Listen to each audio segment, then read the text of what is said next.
to South Yorkshire and North Derbyshire. This is BBC Radio Sheffield.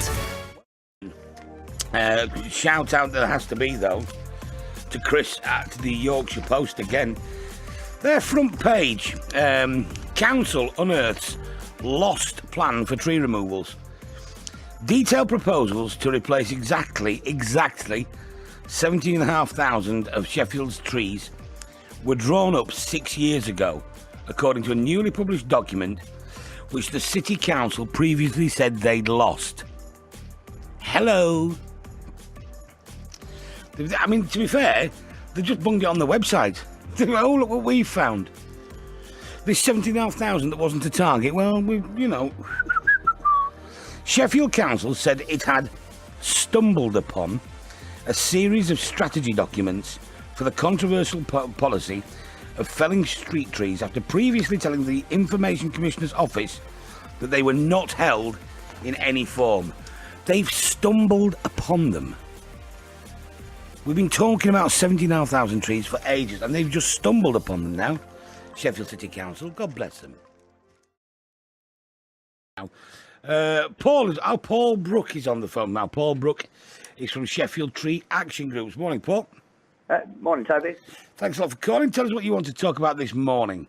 Really in response to your comment about the article in the Yorkshire Post about Sheffield City Council managing to find a document that it had lost for years, apparently. But just before I do that, I just wanted to pass on some really good news. You remember the lady that tooted the plastic trumpet and got arrested? I do. Well, she's just had all the charges dropped.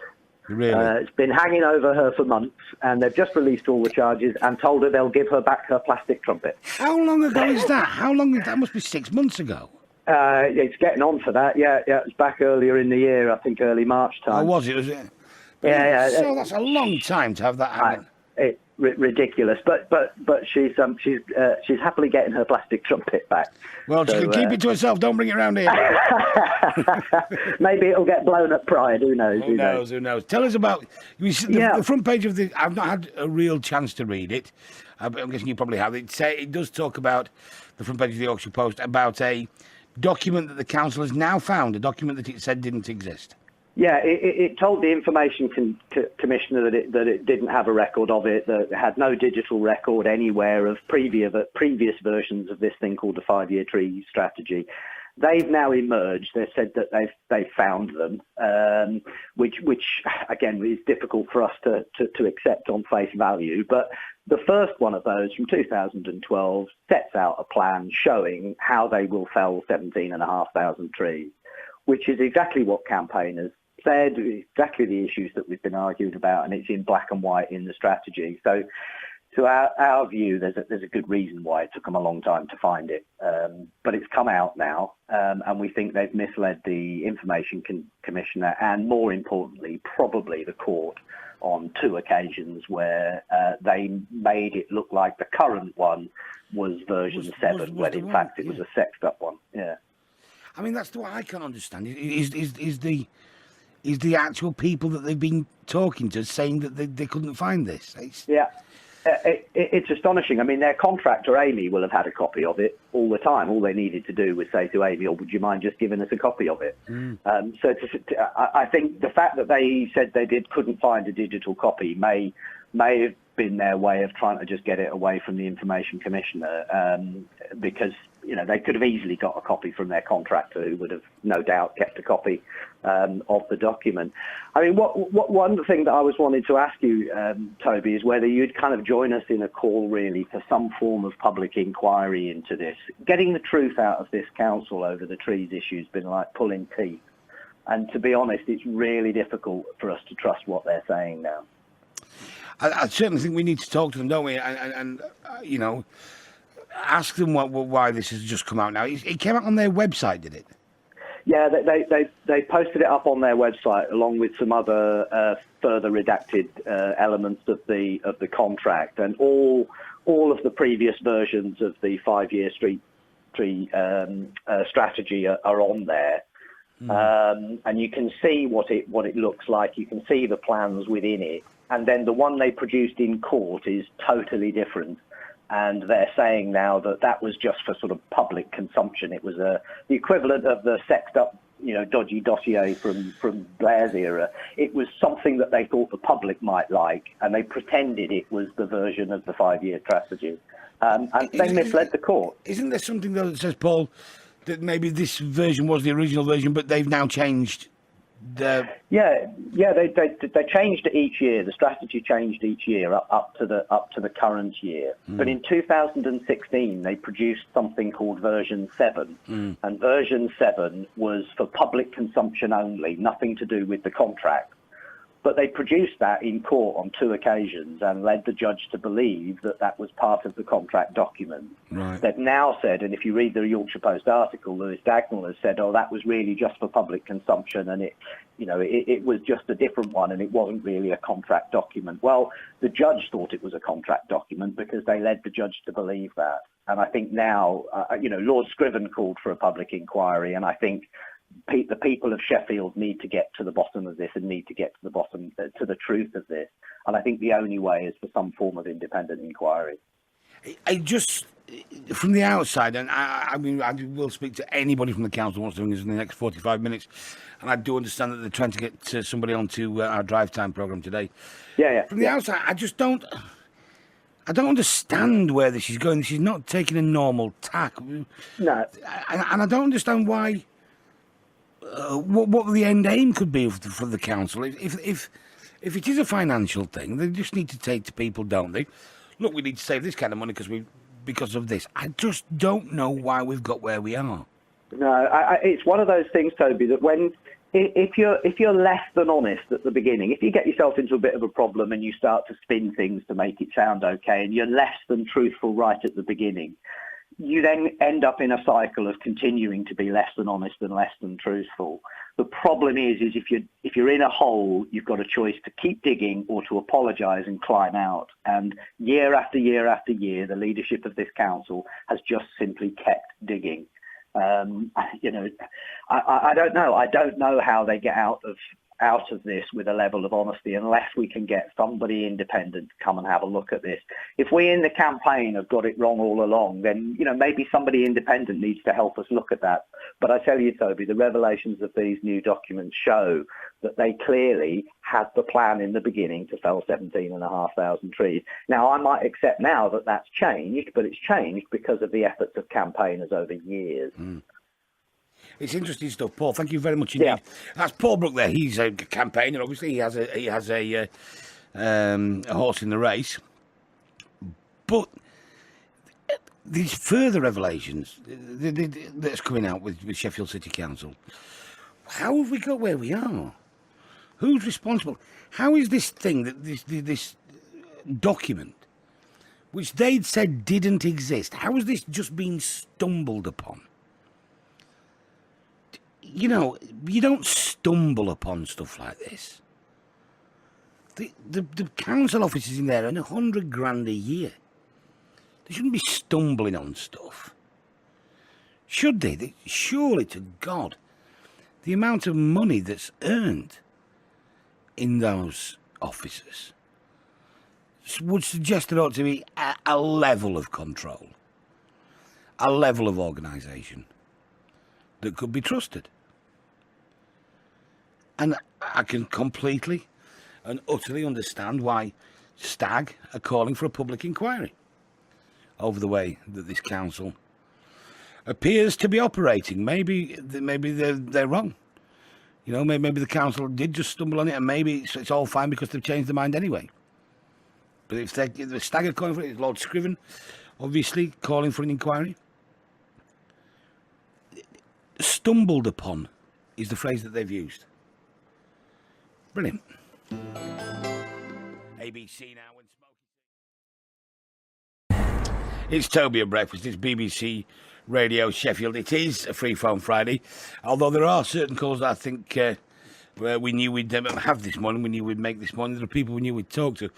And the front page of the Yorkshire Post has caused some interest amongst the tree campaigners who've been campaigning against the felling of what they say are healthy street trees, the council saying not, for years now. And a report that we were told didn't exist has been found, as far as I can see.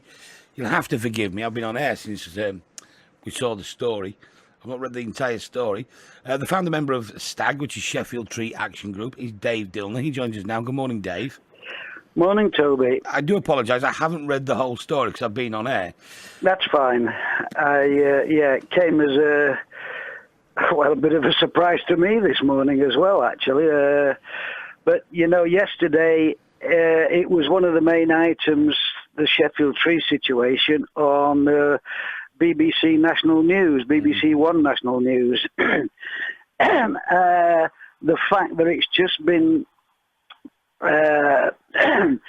it's not just been. I mean, it's come to light that the heat wave we're currently experiencing is perhaps going to be an annual event. And MPs and the BMA are warning of the possibility of around 7,000 deaths per year caused by heat, and that a single tree on your street would reduce the temperature by as much as 10 degrees. And yet Sheffield still wants to seem to justify this current felling programme. There's a particular part, just to move slightly, of Chris Burns' article this morning that, I'm a little bit incensed, but I mean, I just wonder how much deeper does this council want to dig themselves in? How much deeper can the hole get? There's a spokeswoman quoted as saying, and I quote, I've got it in front of me, the High Court was clear that the objective of the council has been to retain trees where possible. So I'm now going to read from Justice Robinson's judgment from a couple of weeks ago when we were last in the High Court. And he says, I also wish to associate myself with the observations of Justice Mayles concerning the neutrality of the judiciary in matters such as these. I also express no view, one way or the other, as to the merits of the claimant's tree felling programme or the objectors' campaign, for the reasons he gave at paragraph 7 of his judgment. So they still want to lie. These are barefaced lies. They're trying to pull the wool over people's eyes. I feel thoroughly vindicated in having mounted and started this campaign. I've just got to the point where I wonder, what are they still... They have a glorious opportunity here. Let's put this to bed. Come on, Lewis Dagnall, mean what you say, because I've got to tell you, given what's happened and the experience of myself and the rest of us, it's really, really difficult to trust you, to trust anything that comes out of the council. Let's put it to bed once and for all. Let's jump into bed together. Let's work together. Let's have those thousands and thousands of volunteer tree wardens looking after the trees in this city. Let's all work together instead of this nonsense. Condition fells only. Forget felling healthy mature trees. Leave the healthy mature trees where they are. Work round them like they do in all the other cities, and stop using the Highways Act as an excuse. Yes, it's legal to use it, but it's not sustainable. What they're doing is endangering people's health in this city. That's what they're doing. They're not here, and I can't talk to them, and I want to, but I know that Howie will, because this has come out this morning. Had they expressly said that this document, they couldn't find it, it didn't exist? Yeah, they have. They've quote, stumbled upon it. Just, Well, yeah. I mean, if it's true, let's take it at face value and say it's true. I mean, the level of incompetence is astonishing, and whoever's responsible, if they're still in post by 10 o'clock this morning, we want to know why. People don't yeah. stumbling about is what a drunk does. It's not what somebody on 100 grand a year, with somebody working for them on 80 grand a year, with somebody working for them on 40 grand a year. That's not what they do. They shouldn't stumble on stuff. You're absolutely right, Toby. And the Sheffield City Council comms department, whatever they're getting paid, these people who are dealing with this issue, whatever they're getting paid, it's too much. It's absolutely ridiculous what they're trying to do. They're taking people for absolute fools. Dave, thank you very much indeed. That's Dave Dillner there, the founder of Stag. It really is crazy, isn't it? They've stumbled upon a document that they couldn't find for the court. Where? Where was it? Under the kettle? Where was it? Everything's electronic. I've got documents on my computer. I've got stuff I wrote on my computer 15 years ago. And, stuff like treatments for a radio play and some stuff I sent off to News Jack and some stuff I wrote for Comedy Night. It's all there. I've got it all. Surely we keep stuff. Just leave them alone. Take your machines and go home. Don't put them down. Now, for another twist in the saga that is Sheffield street trees. Yes, the front page of the Yorkshire Post today says plans to cut down 17,500 trees were drawn up 6 years ago. This is after the council had released more documents relating to the contract with Amy, which appear to show some differences to what's previously been released to the public. Our political reporter, Liz Roberts, has been looking through the documents and is here to explain more for us. So, Liz, what new information's been released then? Well, the new cabinet member for the environment, Lewis Dagnall, has said repeatedly since coming into the job that transparency is key. And one of the things that tree campaigners have been saying since this saga began 3 years ago is that they want to see the contract. It's always been heavily redacted because of commercial sensitivities, but bit by bit more has been revealed due to freedom of information requests, challenges from campaigners. However, Councillor Dagnall met with protesters and decided to go as far as he could to get as much of it into the public domain as possible. This is what he said to me last week. I've asked for council and they've now delivered on working to have released the maximum amount possible. And that takes us to a point where as much of the Streets Ahead programme contract has been released as comparable contracts, and much more than many others, which I'm really pleased about. So more of the contract released. What does it tell us?